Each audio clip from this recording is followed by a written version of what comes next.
Hello, this is Michael. Greetings, family and friends, especially those who I've had the pleasure of having lively discussions on the various topics under the extremely sensitive topic of conspiracy theories. It is mostly for you that I have decided to put this video together. I can only hope that I can present just enough information to spark your own quest for truth regarding esoteric, historic, and current events.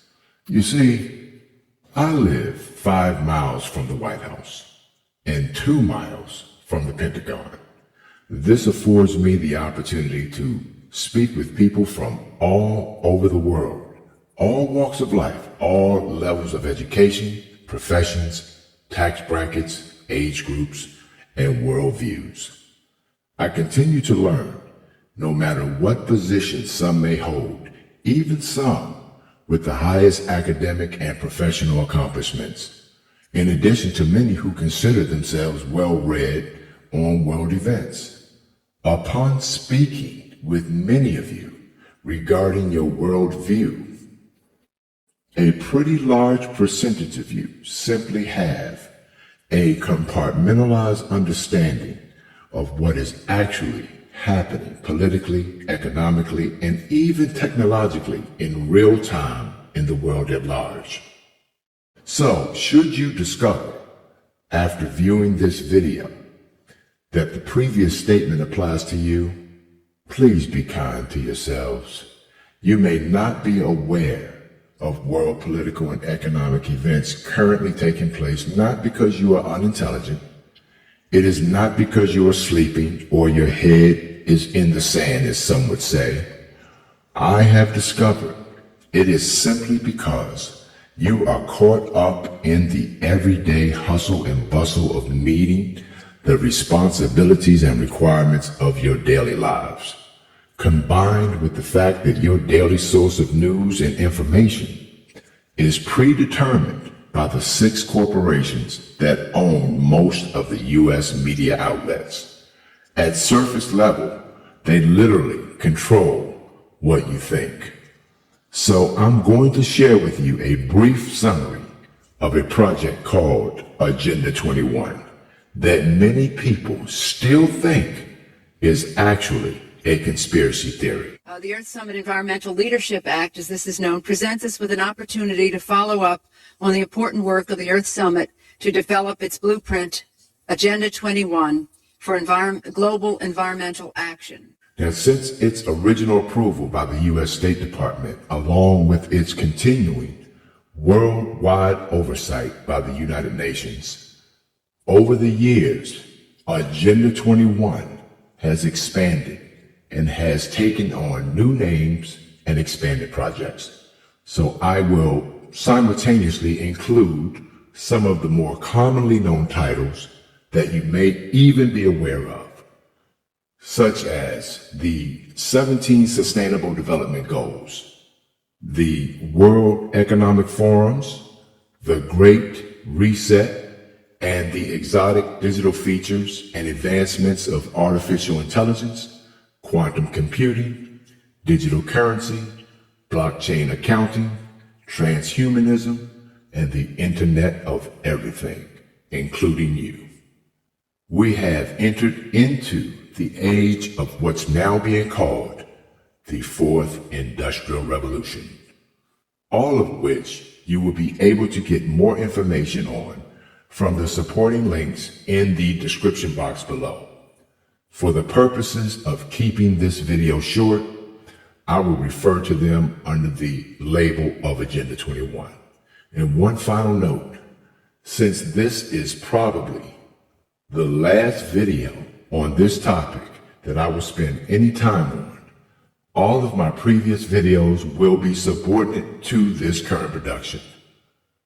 So I thought it would be fitting to do it respectfully, in the tradition of a particular longtime watcher on the wall and truth speaker, Miss Rosa Quarry. I hope that you are finally at peace, but the work continues. Let's begin. This is the Agenda 21 plan. This plan was agreed to by 179 nations back in 1992. It's a United Nations plan. It's called the Agenda for the 21st Century. It's a totalitarian state being developed right now all over the world. It is the Inventory and Control Plan. Inventory and control of all water, all minerals, all plants, all animals, all construction, all means of production, all food, all energy, all information, and all human beings in the world. There are actually some around the world who think, sustainable development, it just sounds so great. Isn't it about recycling and creative reuse, creating energy and food resources for everyone? The answer is no, it really is not. It's about moving populations into city centers, concentrated city centers, clearing them out of the rural areas. All systems have to be brought into harmony in order to control them all. Because when systems don't meet, when they are out of balance or not in sync with one another, they can't be controlled centrally. The goal of Agenda 21 is a one-world government, total control from a central unit.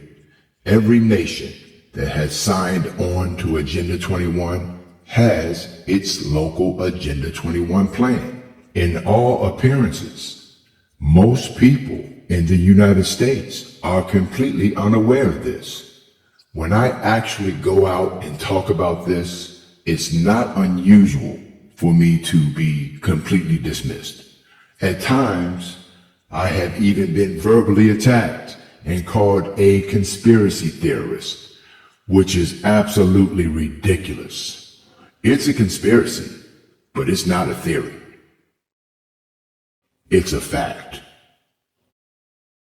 The walls between the countries with the most and those with the least cannot stand. The walls between races and tribes, natives and immigrants, Christians and Muslims and Jews cannot stand. These now are the walls we must tear down. I'm convinced that in the long run, giving up some freedom of action, not giving up our ability to protect ourselves or pursue our core interests, but binding ourselves to international rules over the long term enhances our security. The three pillars of the United Nations Agenda 21 are economy, ecology, and equity. There are some who are of the mindset that they know what that means. The idea of social equity. It must mean that everyone is going to have access to clean water and clean air, and no one's property is going to be used as a dumping ground because they are at a poverty level. But really, what social equity is about, it's about impoverishing huge portions of the population and bringing down the developed nations. Everything that we are looking at now, it's destined to collapse our economies. It's a totalitarian state being developed right now, all over the world.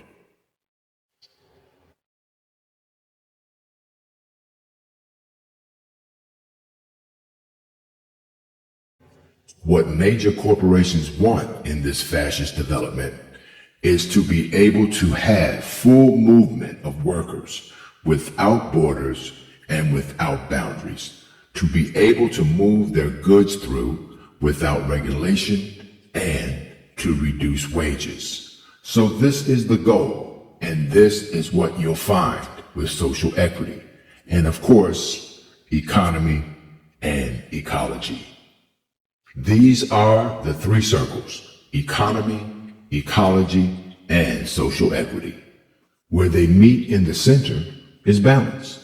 But really that balance is a communitarian balance. So it's not balance of the well-being of the people. What it is a balance of the corporations, so that they can exploit and control and have populations in an area that is tightly packed, dense areas, so that you can be surveilled and managed. This is what that balance looks like as far as the development of the totalitarian state.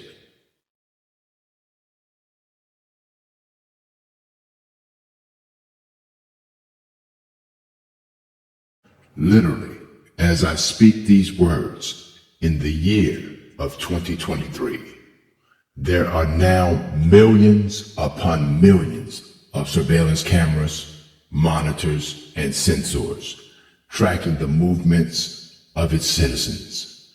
There is an array of CCTV cameras with facial recognition, automated license plate recognition, and infrared capabilities.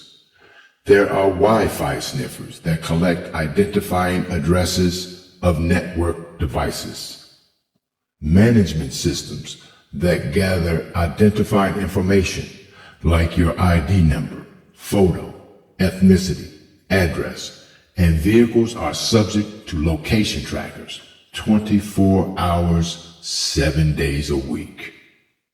What appears to possibly be replacing our constitutional rights is an emerging totalitarian technocracy.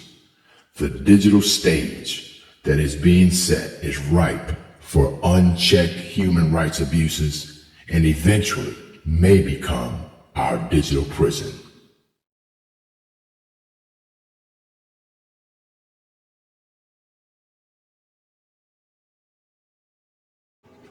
The people of all democratic representative republics, especially the citizens of the United States of America, should at this time demand the reform of its national security surveillance laws and regulate how companies collect, analyze, and share personal data.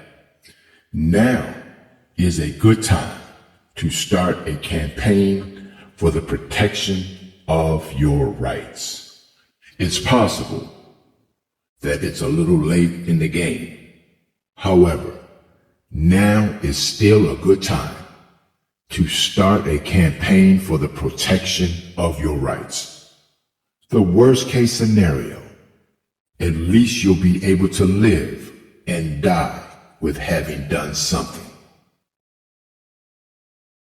The mainstream media is owned by 6 corporations. So you're not going to get this information from the mainstream press.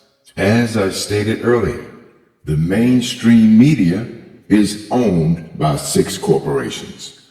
Those who are considered to be the old media or legacy media. They are the mass media institutions that dominated prior to the information age, particularly print media, film studios, music studios, advertising agencies, radio broadcasting, and television. Unfortunately, some members of the media use their platforms to push their own personal bias, and agenda to control exactly what people think. This is extremely dangerous to our democracy. Yes, this is extremely dangerous to our democracy. So what can you do? You can, at the very least, do the same thing that I'm doing with you right now. You need to be your own press. You need to educate yourself.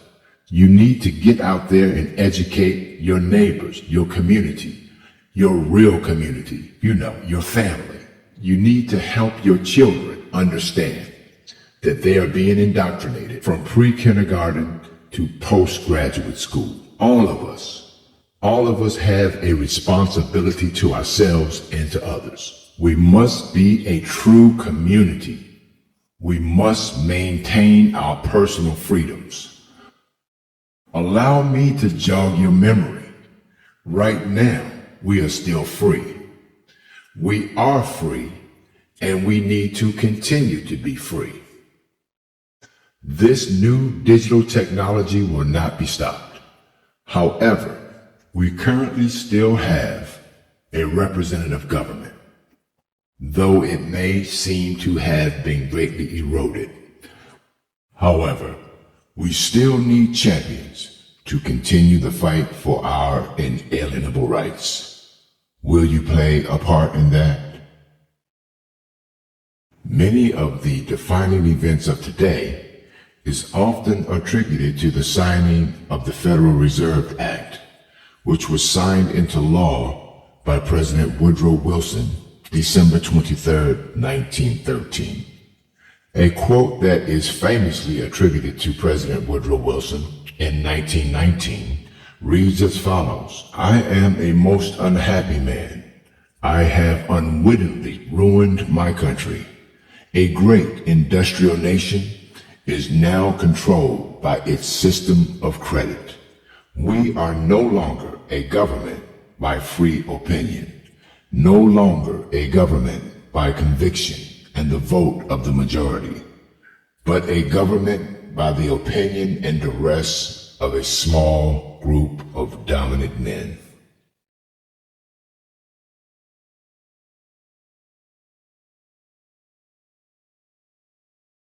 At the very least, you can share this video with a family member or friend. In Congress, July 4th, 1776, the unanimous declaration of the 13 United States of America. When in the course of human events it becomes necessary for one people to dissolve the political bands which have connected them with another, and to assume among the powers of the earth the separate and equal station to which the laws of nature and of nature's God entitle them, a decent respect to the opinions of mankind requires that they should declare the causes which impel them to the separation. We hold these truths to be self-evident, that all men are created equal, that they are endowed by their Creator with certain unalienable rights, that among these are life, liberty, and the pursuit of happiness. That to secure these rights, governments are instituted among men deriving their just powers from the consent of the governed. That whenever any form of government becomes destructive of these ends, it is the right of the people to alter or to abolish it, and to institute new government, laying its foundation on such principles and organizing its powers in such forms as to them shall seem most likely to affect their safety and happiness. History is truly at a turning point. It's the beginning of a global mobilization effort to rally our forces behind this great reset initiative. Energy systems, food systems, and supply chains will be deeply affected. We will destroy, unfortunately, a lot of employment. The future is already here. It's coming like a tsunami. Just think of sensors planted into our brains. The opportunities are immense, and we have to prepare ourselves already now. The most important thing to know about the future is that humans will soon be hackable animals. Elites may gain the power to re-engineer the future of life itself. Science is replacing evolution by natural selection with evolution by intelligent design. Not the intelligent design of some god above the clouds, but our intelligent design. The Chrislam opening in 2022 is kind of like religious Disneyland, and you can show up and you can worship whatever gods you want to, and it's going to be approved and sanctioned soon, coming to you soon from the globalists of the world. See what's going on. When people really understand, things are going to change. So it's a race. Do we wake up before they put us in a cage, a digital cage? That's really what's happening. So I don't know when, but they need us in a digital cage, and the best way to do it And the last way to do it is a total meltdown of the financial system of the West. And so I think we have to go deeper. And it's not about the U.S. versus China. It's about what underpins a world order is always the financial system. I was very privileged. My father was an advisor to Nixon when they came off the gold standard in 71. And so I was brought up with a kind of inside view of how very important the financial structure is to absolutely everything else. And what we're seeing in the world today, I think, is we're on the brink of a dramatic change where we are about to, and I'll say this boldly, we're about to abandon the traditional system of money and accounting and introduce a new one. And the new one, the new accounting, is what we call blockchain. It means digital. It means having a almost perfect record of every single transaction that happens in the economy, which will give us far greater clarity over what's going on. It also raises huge danger. A central bank explained that with CBDC as a replacement or a digital currency, they can make the rules of how the currency is used, and they can enforce the rules centrally. Let that sit in centrally. So one great activist said that the implementation of the passports is the end of human liberty in the West, and that is in fact true if we let this control grid go in. Robert F. Kennedy says you can't stop tyranny by complying. And so what I ask you, we cannot comply with the mandates. We cannot comply with the passports. We cannot comply with any part of a financial control grid, whether they change the name from passports and do it with biometrics and ID, whichever way they do it. So this is the fight for freedom and liberty. And what I will tell you again as an investment advisor, most of our wealth in the West comes from the benefits of freedom. And when you give away freedom, you give away anything. When the World Economic Forum says it's 2030 and you have no assets and you're happy, what I hear is it's 2030, we have stripped you of your assets, which may include stripping you of your children, and you're mind controlled. Ladies and gentlemen, don't let that happen. So basically they're coming after your land and they're going to start 15-minute cities. And their slogan is just transition. Where did that come from? Well, it comes from a group called the C40. Cities 40.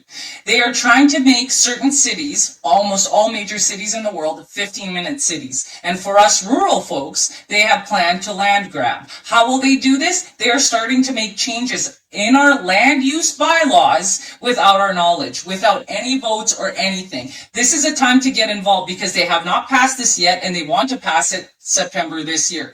Everybody in rural communities, everyone in large cities, start calling your mayors. I was talking to one of my friends. He is an attorney and owns a successful practice, and he said that he's having to hire a whole bunch of new lawyers because his firm is filing thousands, not hundreds, thousands of eviction notices and foreclosure notices per week in the state of Georgia and 3 other states. Did y'all hear me? Thousands. Like, real talk, it's really looking scary like 2008, 2009. And what I want to know is, where are these people going to go stay? Like, for real, why is this not what's being discussed on the news every night? Like, we have a really bad housing crisis in this country. And, I've talked and said all this stuff about BlackRock and all these people buying up these houses to rent. Maybe there's going to be some big, huge government contract for Section 8 expansion. Because it's going to be further and further. There are going to be more and more restrictions. Once it's established with digital ID and digital currency, people are going to be totally controlled by the elite. What is the next step? Yeah, I would like to answer that. You are indeed right. COVID was just, like I said yesterday, a test balloon, and the lessons they learned from this, namely, how did they fail and where did they fail to get the people to just do what they were told to, comply. And they will take this to the next level. So we're talking, of course, about digital ID, and it's in preparation. We're already talking about this. The Parliament circumvented itself pretty much by taking, with a large majority, a vote to not even involve Parliament. It goes directly behind closed doors to negotiate the digital ID. The next thing we will be seeing is, of course, CBCD, the digital state currency. That will be the ultimate blow to depriving us of all of our freedom and privacy. And and of course, these 15-minute ghettos that I already talked about yesterday. These are the next steps. And once again, I want to make it clear, we're not talking about some future projects 40, 50 years down the line. We're talking about as in right now that they're working on. And once again, we need the people on our side on this to fight this, to raise awareness, and to let their government, especially the national governments, know they will not deal with that and they will not accept this. That's what we need the people for. Thank you. Invasive technologies such as facial recognition cameras, license plate readers, smart lights, smart poles, smart cars, smart neighborhoods, smart homes, and smart appliances, all connected to wireless networks and communicating with each other. So what's wrong with that? Technology is good, isn't it? All this is for your safety, security, and convenience, isn't it? Well, let me tell you, your streets are spying on you, your mobile phone is spying on you, your cities are spying on you, and the infrastructure for future lockdowns is being put into place right now. Don't be fooled. You're being set up to be tracked through your movements and through the future of your digital wallets. By handing over your data, you're handing over the ability to monitor your behaviour, which will soon be turned into a social credit score. And once the central bank digital currencies are in place, you won't get to spend your money without approval. Digital ID will soon become a reality in Australia. Many other countries are already rolling these systems out. Countries like Canada, Scotland, and many others. Eventually, you won't be able to access any government or public services, and you won't be able to travel across borders or access healthcare or the internet without a digital ID. Think you won't comply? I think you will. The last 2 years were the dress rehearsal, and we fell for it hook, line, and sinker. Australians are sleepwalking into this technocratic future, and while we're sitting around scratching our chins trying to work out whether this is really happening, Australia is drifting towards a dystopian digital future.